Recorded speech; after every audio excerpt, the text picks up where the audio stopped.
happy that at least it was more voting yes than no.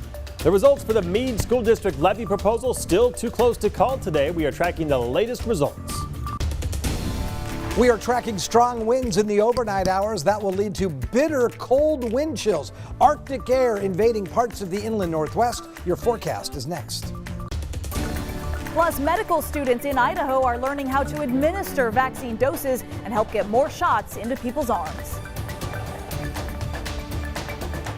Good evening and thank you for joining us for KREM 2 News at 5 tonight. I'm Mark Hanrahan. Welcome everyone. I'm Whitney Ward. We have breaking news for you tonight as we begin with the brand new election results from the February special election just now coming into our newsroom. So new right now, the Meade School District has approved its school levy. Let's take a look. So last night we know that race was too close to call. It was one of the closest actually of all of the school levies that were on the ballot last night. I think it was about a 52-48% split. Yeah, fewer than 1,000 votes overall separated. It has finally officially been called now. I don't think we've got the graphics quite yet, but we also want to let you know there are multiple other school district levies. I think we said 15 out of 19 of the districts in Spokane County all had levies up for a vote last night. We can let you know that Central Valley's levy, we know, has passed at this hour. Also, Cheney Prop 1 has passed. There were 2 up for a vote in Cheney last night. Yeah, Cheney Proposition 2 has also passed, we can report tonight. And again, as we said, 15 of the 19 school districts in the county had a levy on the ballot. So we want to take a look now at the levies that have officially passed, that we know have passed.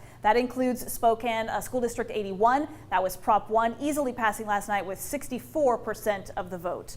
Also, the Sprague School District Prop 1 passed again, also easily. You can see even more of a victory margin with 72%. Now let's break down how the other school district levies are doing right now. The Medical Lake School District proposition, that one also too close to call right now. However, it looks like it's favoring in terms of yes passing with a margin of 57% to 43%. And again, let's take a look at the West Valley numbers for the educational and operations levy. That one still being called officially too close to call, but you can see there definitely looking like the margin of victory is getting wider. Okay, West Valley Prop 2, the same with West Valley's levy to fund technology and facilities improvement. Again, last night that one was too close to call, but this graphic showing that one's leading by about 12 percentage points or 670 votes at this hour. 9 Mile Falls School District also had Prop 1. That one is still very close, actually, 51 to 49%. About 3,000 votes we know have been counted. We're actually just moments away from getting the next round of results. So coming up still ahead, we've got the latest as well as some live analysis from our own political reporter Casey Decker on this 2021 Washington February special election. Yeah, more to come on that one. Well, a day after the special election, the Meade District again has approved its levy. KREM 2's Amanda Rowley has been following that one. Tonight she is sharing how levy supporters are feeling about these very close margins. The Meade School District needs to replace its expiring levy, but right now the preliminary results are just too close to call. Last night's results show a margin of only a couple hundred votes, leaning to yes. While the district is not ready to claim victory yet, the Meade Citizens Advisory Committee is calling the current results a win. It posted a screenshot of last night's results saying, "We did it." I was happy that at least it was more voting yes than no, but I was pretty saddened, to be honest, that it was nearly split down the middle. Angie Gardner is a parent in the Meade School District.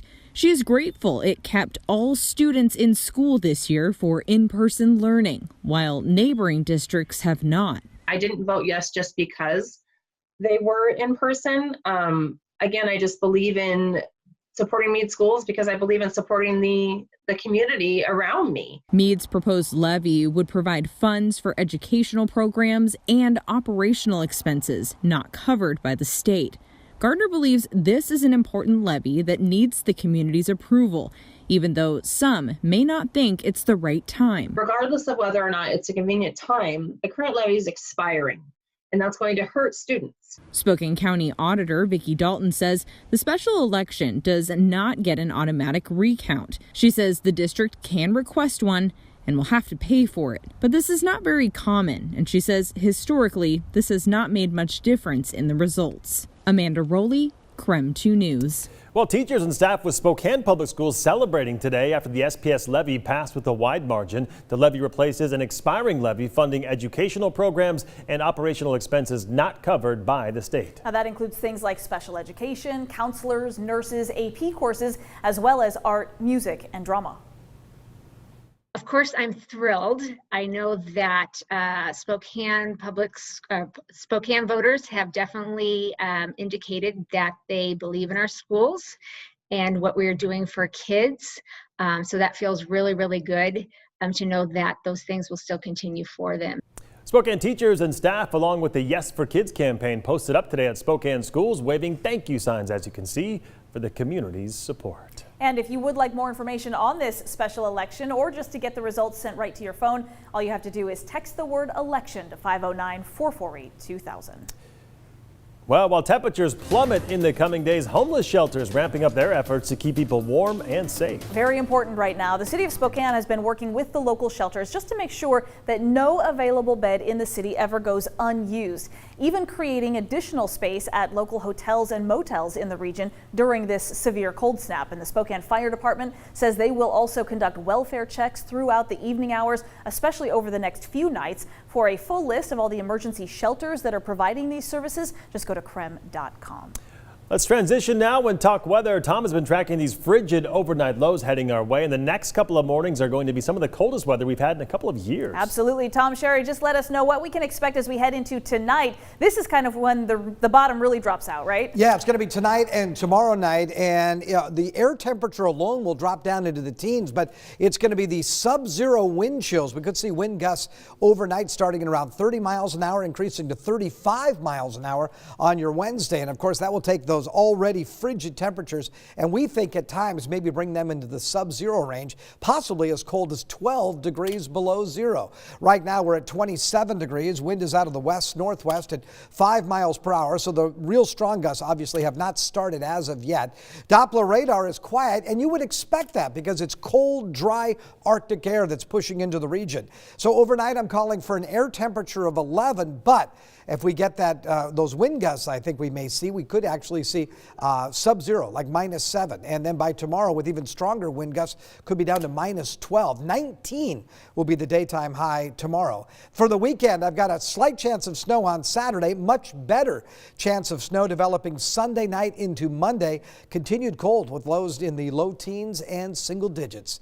So with these temperatures continuing to drop this week, we want to go outside to meteorologist Thomas Patrick. Thomas, more wind and even colder weather is on the way.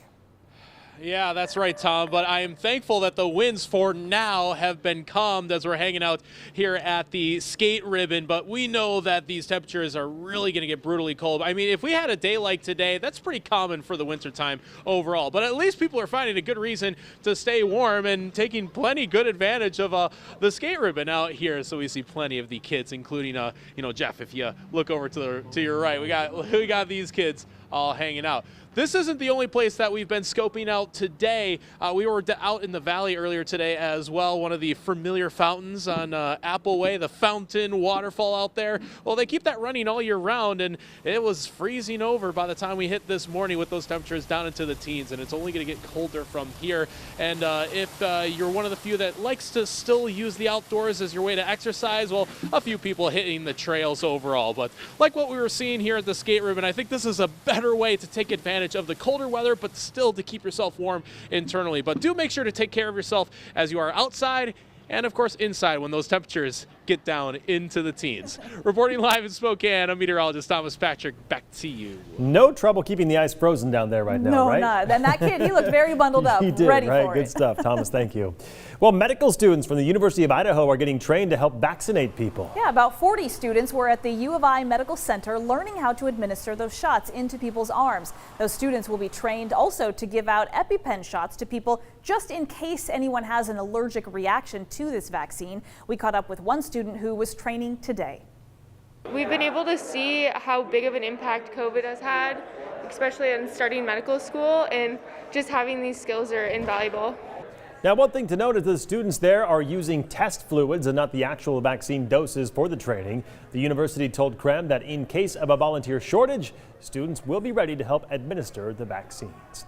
Here locally, vaccine appointments in North Idaho all booked. Yes, the Panhandle Health District released 650 vaccine appointments today for eligible groups, and those were available for the Kootenai, Shoshone, and Benewah County vaccine clinics. The appointments we know opened up at 9 o'clock this morning, but they have all been filled right now.